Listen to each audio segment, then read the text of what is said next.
एक ठाकुर जी के बड़े प्रिय भक्त थे जिसका नाम सदन कसाई था। इनके हृदय में ठाकुर जी के लिए इतना प्रेम थे तो महाराज जात के कसाई जीवों को मार मार करके जो बेचा करते थे, जो मांसाहार बेचा करते थे दुकान में। एक बार की बात है, जो सदन नाम का कसाई था उसके घर में शालिग्राम थे और शालिग्राम को महाराज बांट समझ करके जब वो मांस बेचा करते थे ना, तो तराजू के एक पलरे पर मांस रखते थे और तराजू के दूसरे पलरे पर एक मेरे ठाकुर जी शालिग्राम जो थे उसको बांट समझ करके उस पर मांस तौला करते थे। ये उनके जीवन का वृत्तांत है। भले ही वो अपने शरीर से कसाई होंगे, भले वो मांस बेचते हैं, लेकिन उनका हृदय जो है ना वो ठाकुर जी के प्रेम से महाराज परिपूर्ण है। ठाकुर जी के लिए प्रेम उनके हृदय में अत्यधिक है। उनके जीवन जीने के लिए महाराज कोई उपचार नहीं बचा, तो उन्होंने विचार किया कि मैं मांस बेच करके जीवन का यापन करूंगा। क्या करूं? जीवन जीने के लिए कुछ धन की तो आवश्यकता है, मुझे धन तो चाहिए। जब धन ना होगा तो मैं जीवन का यापन कैसे करूंगा? तो इसलिए सदन नाम का जो कसाई था वो मांस बेचा करता था।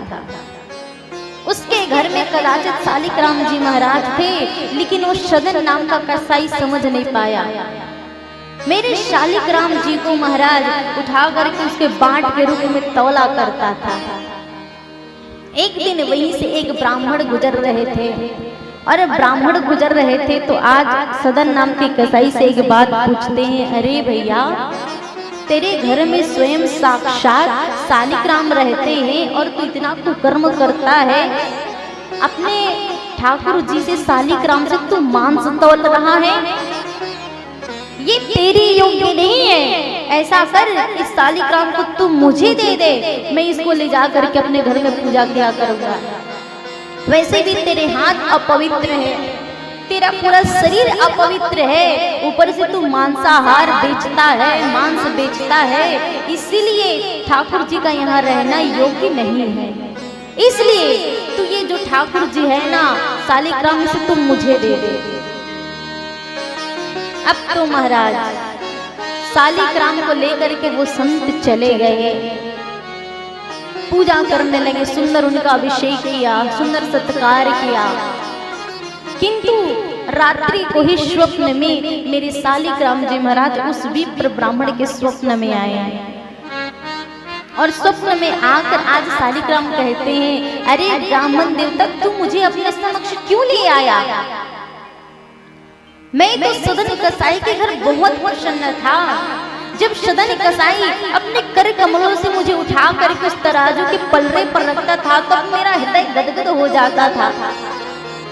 जब वो सदन कसाई लोगों से वार्तालाप करता तो मानो उसकी वाणी सुन करके मेरा हृदय प्रसन्नता से प्रफुल्लित हो जाता।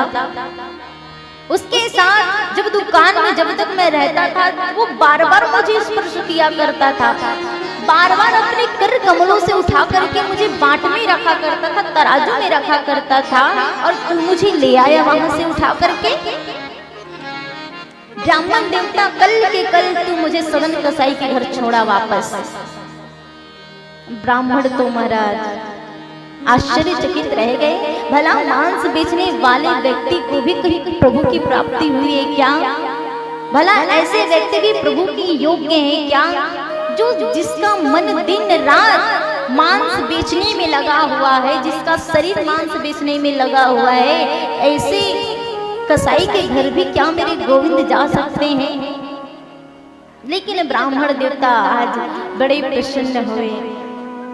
दूसरे दिन प्रातः काल आज उठ करके स्नान करके शालिग्राम भगवान को ले जा करके सदन कसाई के घर छोड़ाए और बार बार सदन कसाई के चरणों में गिरते हुए कहते, अरे भैया तू तो बड़े भाग्यवान है कि तेरे घर में स्वयं साक्षात मेरे शालिग्राम जी महाराज पधारे।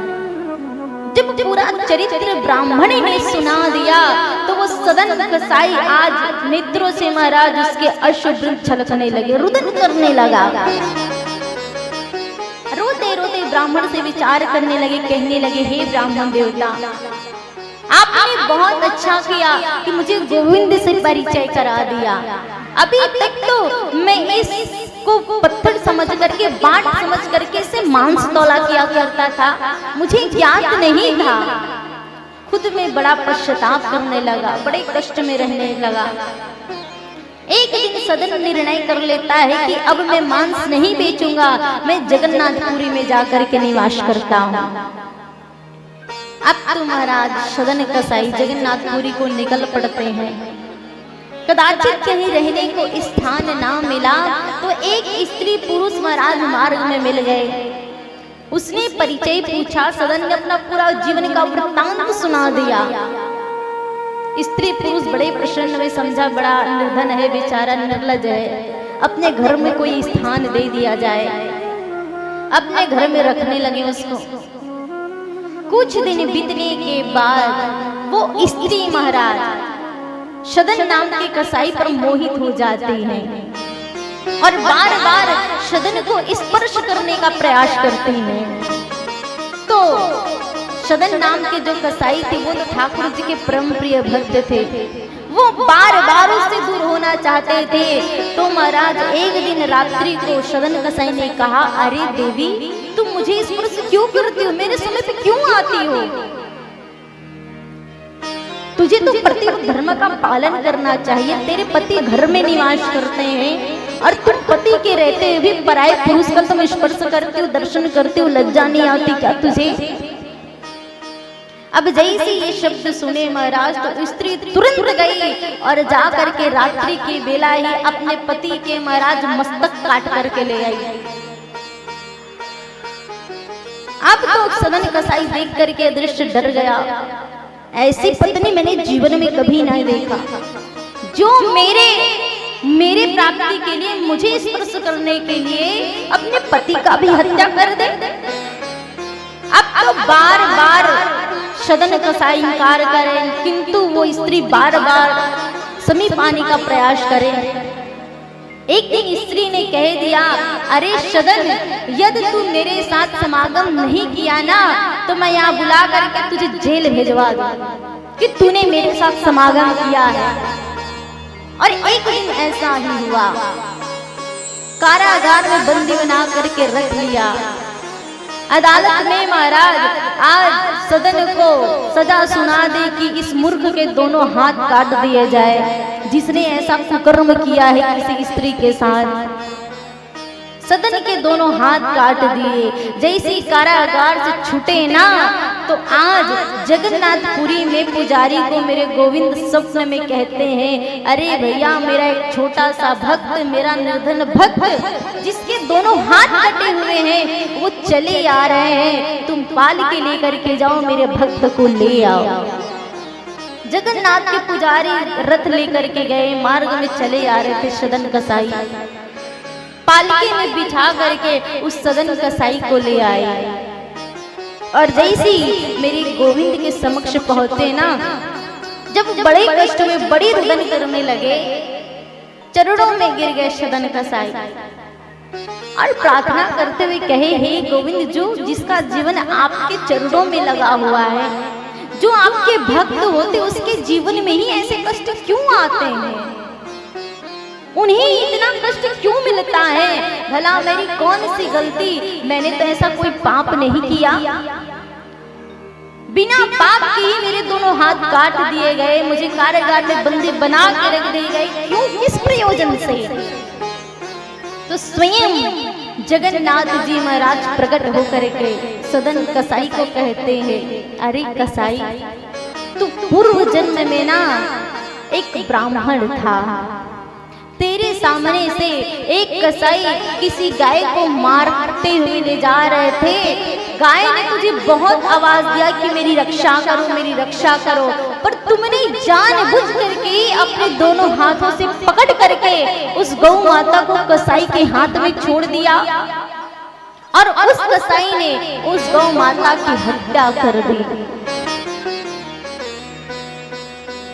ये तेरे पूर्व जन्म के कारण तुझे भोग भोगना पड़ा।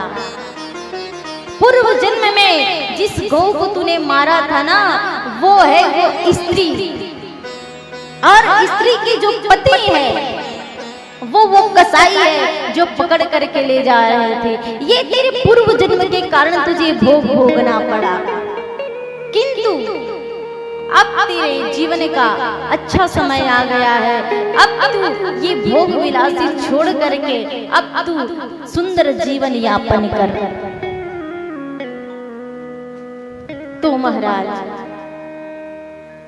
ये जो सदन कसाई है ना, इसके चरित्र से हमें शिक्षा मिलती है, शिक्षा प्राप्त होती है।